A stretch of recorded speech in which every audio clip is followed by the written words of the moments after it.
This is level 1, fall 2, weeks 1 and 2 balance beam. You're going to start on the floor and introduce what passe is in a seated position. So have the kids sit in a pike and then point one toe next to their ankle so they understand coupe, but then pull it up higher by their knee, and then that's passe, because today they'll be doing passe walk, so it'll be point your toe by your knee and then straighten that leg and step. Make sure that they understand the difference between coupe and passe, and you can have them practice on both legs. So can you show us on the other leg? Coupe is just above your inside ankle bone, passe is next to your knee. And you can also explain that their foot and their knee kind of fit together nice like puzzle pieces in that position. Then we'll have them stand up next to the balance beam, and they're going to hold on lightly, kind of like it's a ballet bar, and practice having them stand in passe. Oh, that's coupe. There you go. Make sure that they're squeezing their pointed toe into their leg, and you can have them have their other arm that's not holding onto the beam. They can do side middle or hand on their hip. Make sure that you give them a direction. Can you try on the other leg, Becca? Excellent. Excuse me. Have them stand heel to toe, and then practice releve rises. So they're going up to their highest releve and down.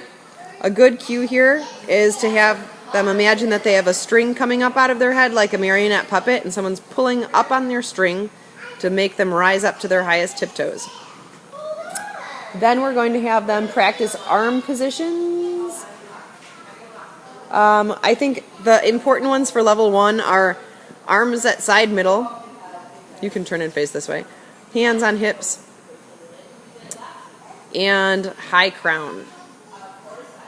Lovely. Thank you, Becca. Then we'll have them hold on to the beam lightly again, and they can stand heel to toe with their feet, and have them practice sticking their bottom out behind them so they can feel what that feels like, and then trying to tuck it under. So have them do it a few times. Bottom out, tuck it under. Bottom out, tuck it under, so that they can feel that difference in alignment. And then also play around with having them drop their chest down and then have their chest up tall, and have their chest down and have their chest up tall. And they might understand that if they're squeezing their buns, that'll help them keep their chest up tall, and if they're squeezing their belly, that'll help them keep their buns tucked under. Also have them try to do standing with their ribs sticking out, and then ribs in. So ribs in is kind of like when you're breathing out and you're squeezing your stomach muscles, which they might not understand the squeezing of the stomach muscles, but they'll understand breathing out. Or you could also say like you're coughing. So we want to try to keep those ribs in for beam. We'll also move on to arabesques, so they can hold on lightly with one hand on the beam and do the other arm at side middle and stand with one leg out behind them. Notice that Becca's arm stays stationary and her chest stays up tall, and just her leg lifts up. And we can have them count to 3 gymnastics and then switch legs. 1 gymnastics, 2 gymnastics, 3 gymnastics. Lovely. All of this work is going to end up being done on the balance beam next. We are not going to show that because I think you'll get it, but we will show the different stations. So Becca, can you climb up on the balance beam, please? The first thing is walking in passe. So we'll do arms at side middle, and she's going to do passe by her knee, and then straighten her leg and step. Passe is by the knee, straighten, step. Very nice. So we want to consider that their bottom leg should be straight, and they don't have to really kick as much as just straighten their leg out before they take the step.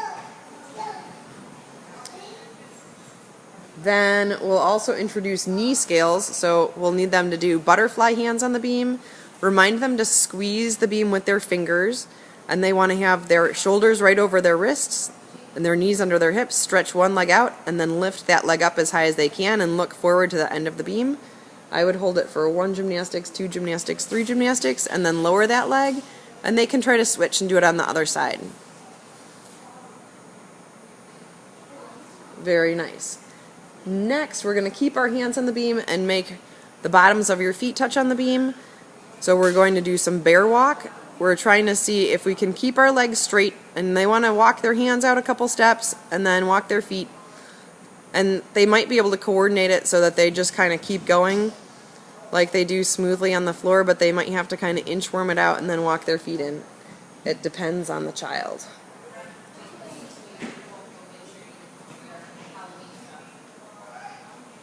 Very nice. And then show us a safety stick, please.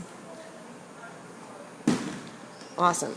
On that gray floor beam over here, we'll demonstrate. You can do this on a floor beam or on the low beam, but we're trying to have them do straight jumps over the felts with their feet in heel to toe position. So you can have them have their arms just dangle down or hands on their hips, it's up to them, and see if they can jump over the felt but keep their feet in that same heel to toe position.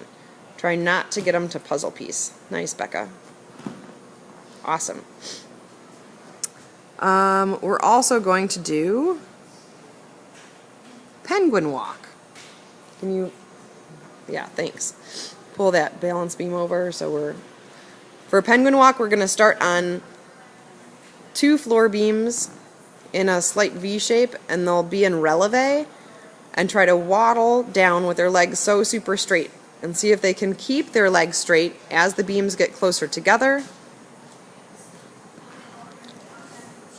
and keep their legs straight when they do forward releve walking across the low beam. Awesome. Thank you, Becca. The last thing that we'll do is arabesque. So you can go on a low beam, and we'll do arms out to the side just like we did before. Lift one leg up behind you, 1 gymnastics, 2 gymnastics, 3 gymnastics, and then you can have them switch legs. 1 gymnastics, 2 gymnastics, 3 gymnastics. Thank you. If you do it with felts or cones by the beam, then they'll know exactly how many and where you want them to do them.